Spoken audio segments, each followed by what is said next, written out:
Hi నమస్తే, నేను మీ లీలాకృష్ణను. మీరు చూస్తుంది దుర్గా టీవీ మహా ఛానల్. ఈరోజు కార్తీక పురాణం రెండవ భాగం. శివపురాణం రెండవ భాగం. దక్షుడి కుమార్తెలలో స్వధ అనే ఆమె పితృదేవతలకు భార్య అయి మేనక, ధన్య, కళావతి అనే ముగ్గురు కుమార్తెలను కన్నది. వాళ్ళు చాలా అందగత్తెలు. అందరి కోరికలు తీర్చుతూ లోకాలన్నీ తిరుగుతూ ఉండేవారు.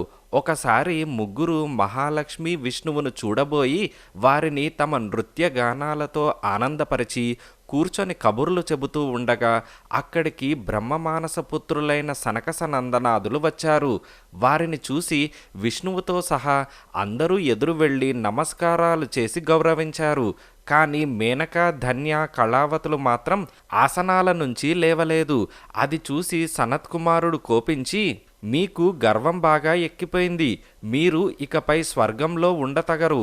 భూలోకంలో వారిని పెళ్లాడి అక్కడే ఉండిపోండి అని సనత్కుమారుడు ఆ ముగ్గురిని శపించాడు.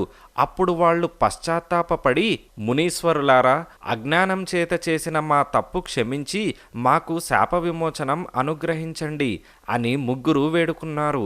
దానికి సనకసనందనాదులు, గర్వానికి ప్రాయశ్చిత్తం గర్వం పోవటమే, ఇక శాపం మాట అంటారా?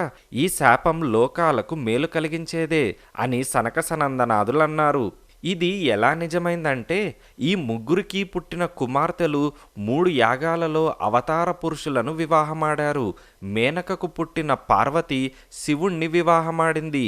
జనక మహారాజుకు, ధన్యకు కుమార్తె అయిన సీత రాముణ్ణి పెళ్లాడింది. వృషభుడికి, కళావతికి పుట్టిన రాధ కృష్ణుణ్ణి వివాహమాడింది. ఈ సంగతి తెలుసుకొని ఆ ముగ్గురు కన్యలు తృప్తిపడి విష్ణువు వద్ద సెలవు పుచ్చుకొని వెళ్ళిపోయారు. హిమాలయానికి రాజైన హిమవంతుడు చాలా అందమైనవాడు. అతను తన కొండపైన గల ఆశ్రమాలన్నీ తిరుగుతూ అక్కడ తపస్సు చేసుకునే దేవతల యోగక్షేమాలు, మహారుషుల యోగక్షేమాలు శ్రద్ధగా విచారిస్తూ ఉండేవాడు. అందుచేత వాళ్ళు అతనికి మేనకనిచ్చి వివాహం చేయించారు. ఒకనాడు హిమవంతుడి వద్దకు బ్రహ్మ, విష్ణువు, దేవేంద్రుడు, ఇతర దేవతలు వచ్చారు. హిమవంతుడు వారికి భక్తితో షోడశోపచారాలు చేసి వచ్చిన పని అడిగారు. మహాశక్తి దక్షుడికి సతీ అనే కుమార్తెగా పుట్టి శివుణ్ణి పెళ్లాడి శరీరం త్యజించింది. శివుడు సతిపోయాక విరక్తితో తపస్సు చేసుకుంటున్నాడు. ఇప్పుడు తారకాసురుడనేవాడు రాక్షసులకు రాజై లోకాలను క్షోభ పెడుతున్నాడు. మహాశక్తి తిరిగి జన్మించి శివుణ్ణి వివాహమాడి ఒక కొడుకును కనేదాకా తారకుడు ఇలా లోకపీడ చేస్తూనే ఉంటాడు.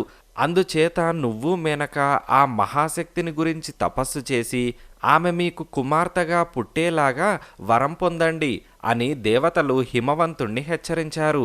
తర్వాత బ్రహ్మ, విష్ణు, మహేంద్రాదులు వింధ్య పర్వతానికి వెళ్ళి అక్కడ తపస్సు చేస్తున్న మహాదేవిని భక్తితో స్తోత్రం చేశారు. కాంతులు అన్ని దిశలా విరజిమ్మే కిరీటం ధరించి 1000 చేతులతో త్రిశూలం మొదలైన ఆయుధాలు ధరించి దేవత వారి ముందు ప్రత్యక్షమైంది. అప్పుడు బ్రహ్మాదులు ఆమెతో, తల్లి, నువ్వు దక్షుడి కుమార్తెగా జన్మించి సతీ అనే పేరుతో శివుణ్ణి వివాహమాడి దక్షుడి మీది కోపంతో సతీ దేహాన్ని విడిచేశావు. సతీ వియోగంతో విరక్తుడై శివుడు తపస్సులో మునిగిపోయాడు. అందుచేత తారకాసురుడు మొదలైన వాళ్ళు యథేచ్ఛగా లోకాలను పీడిస్తున్నారు. కనుక ఇప్పుడు నువ్వు మేనక, హిమవంతుల కడుపున పార్వతిగా పుట్టి శివుణ్ణి వివాహమాడి లోకాలను కాపాడాలి అని బ్రహ్మ మొదలైన దేవతలన్నారు. మహాదేవి బ్రహ్మ, విష్ణు, మహేంద్రుల కోరిక తీర్చుతానని మాట ఇచ్చి అంతర్ధానమైంది. ఈ లోపల మేనక, హిమవంతులు బ్రహ్మ మొదలైన వారి హితాన్ని అనుసరించి వారు సూచించిన విధంగా తపోనియమం దాల్చి చైత్రశుద్ధ పాడ్యమి నాడు వ్రతం ప్రారంభించి 27 వారాల పాటు అమిత భక్తితో పరదేవతను పూజించారు. పరదేవత సంతోషించి వారి ఎదుట ప్రత్యక్షమై ఏం వరం కావాలో కోరుకోమన్నది. అప్పుడు మేనక, హిమవంతులు, తల్లి, నీ మూలంగా మేం తరించాం. మాకు బలశౌర్య గుణాఢ్యులైన 100 మంది కొడుకులను ప్రసాదించి మా గర్భవాసాన కుమార్తెగా పుట్టి లోకరక్షణార్థం శివుణ్ణి వివాహమాడి మాకు శాశ్వతమైన కీర్తిని కలిగించు తల్లి అని మేనకా హిమవంతులు కోరారు. పరదేవత వారి కోరికలు తీరుస్తానని వరమిచ్చి అంతర్ధానమైంది.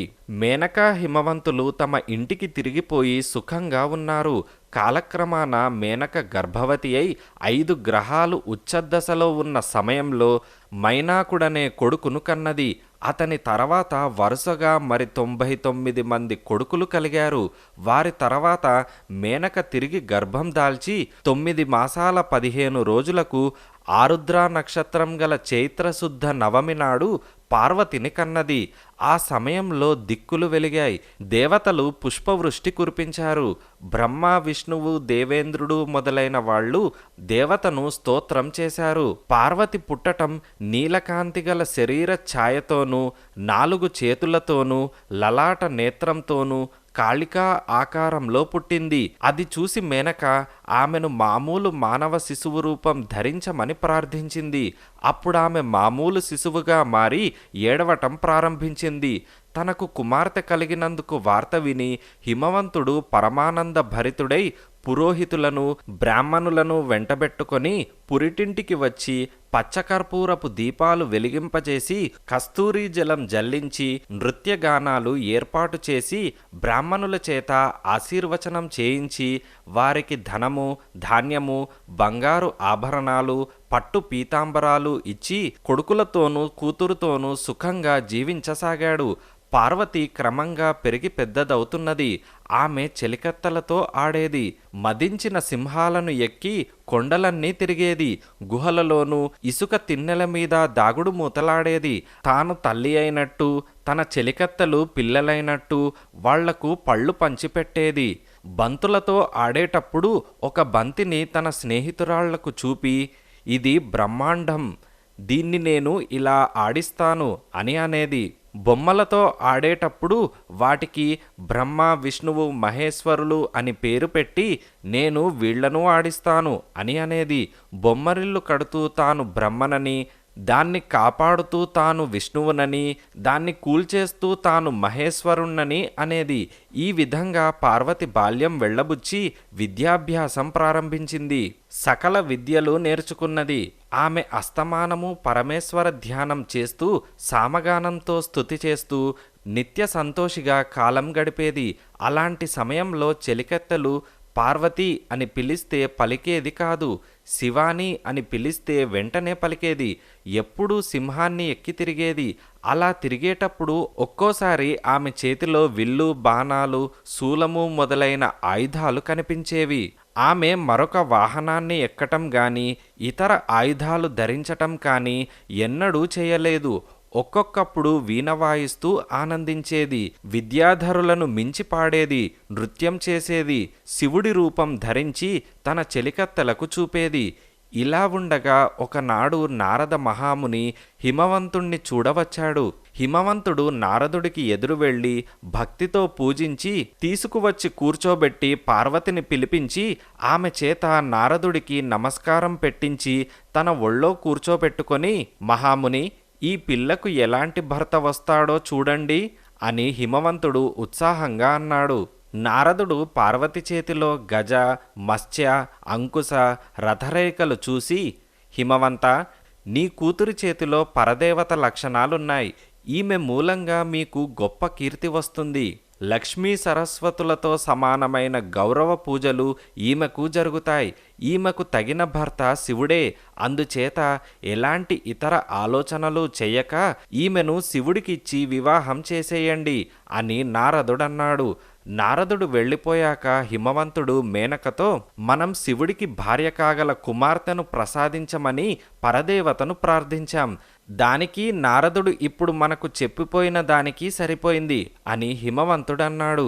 అందుకు మేనక సంతోషించి, మన పార్వతికి పెళ్ళీడు వచ్చింది, అందుచేత ఇక ఆలస్యం చేయకుండా పెళ్లి ప్రయత్నం చేయండి అని మేనక అన్నది. శివుడు సతిపోయాక ఆమె శరీరాన్ని మోపున వేసుకొని ప్రపంచమంతా తిరుగుతూ గంగాసాగర సంగమం వద్ద కాళీమఠంలో నృత్యం చేస్తూ ఉండగా విష్ణువు తన మాయచేత సతిని కాళీ రూపంలో అక్కడే స్థాపన చేయించి శివుడికి జ్ఞానం ఉపదేశించాడట. అప్పుడు శివుడు వైరాగ్యం పొంది వీరాసనం వేసుకొని తపస్సులో లీనమైపోయాడు. అయితే శివుడు భక్తవత్సలుడు, తపస్సుతో ఆయనను సాధించవచ్చు. అందుచేత మనం పార్వతీ చేత శివుణ్ణి గురించి తపస్సు చేయించుదాం అని హిమవంతుడు మేనకతో అన్నాడు. ఆ ప్రకారమే ఆ తల్లిదండ్రులు పార్వతిని శివుణ్ణి గురించి పట్టుదలతో తపస్సు చేయ నియమించారు. తర్వాత మేనక హిమవంతులు పార్వతీ సమేతులై శివుడు తపస్సు చేసుకుంటున్న కైలాసానికి వెళ్లారు. ఆయన చుట్టూ గజాధిపతులు ఆయుధాలు ధరించి నిలిచి ఉన్నారు. కొందరు శివుడి సపర్యలు చూస్తున్నారు. హిమవంతుడు శివుడి సమీపానికి వెళ్ళటానికి రుద్రగణాల వాళ్ళు అనుమతించారు. హిమవంతుడు భార్యాసహితంగా శివుడికి సాష్టాంగ నమస్కారం చేసి పూలు, చందనము మొదలైనవి సమర్పించి చేతులు జోడించి నిలబడ్డాడు. శివుడు కళ్ళు తెరిచి చూసి, హిమవంత, నువ్వు మహాపవిత్రుడవు, అందుచేతనే నీకు చెందిన ఈ కైలాస శిఖరాన తపస్సు చేసుకుంటున్నాను అని శివుడన్నాడు. మహాత్మా, నువ్వు ఇక్కడ తపస్సు చేసుకోవటం నా భాగ్యం. ఇక్కడ తపస్సు చేసుకుంటున్న నీకు ఎలాంటి విఘ్నము కలగకుండా నేను చూస్తూనే ఉన్నాను అని హిమవంతుడన్నాడు. అందుకు శివుడు సంతోషించి హిమవంతుణ్ణి ఏదైనా వరం కోరుకోమన్నాడు. అందుకు హిమవంతుడు, నా కుమార్తె పార్వతి నీకు పరిచర్యలు చేయటానికి ఉత్సాహపడుతున్నది. ఆమె అలా చేయటానికి అనుమతించు అని హిమవంతుడన్నాడు. తపస్సు చేసుకునే వారికి స్త్రీల పరిచర్యలు తగవు. కావాలంటే నువ్వు వచ్చి పరిచర్యలు చేసి వెళ్తూ ఉండు అని శివుడన్నాడు. అందుకు హిమవంతుడు, నా కుమార్తె కన్యక మహాదేవి వరాన పుట్టింది. నీ వంటి విరాగికి ఆమె వల్ల తపోభంగం ఎలా కలుగుతుంది? నా కోరికను మన్నించి నా కుమార్తె పరిచర్యలు స్వీకరించు అని హిమవంతుడన్నాడు. శివుడు అందుకు సరేనన్నాడు. ఇంకా ఉంది.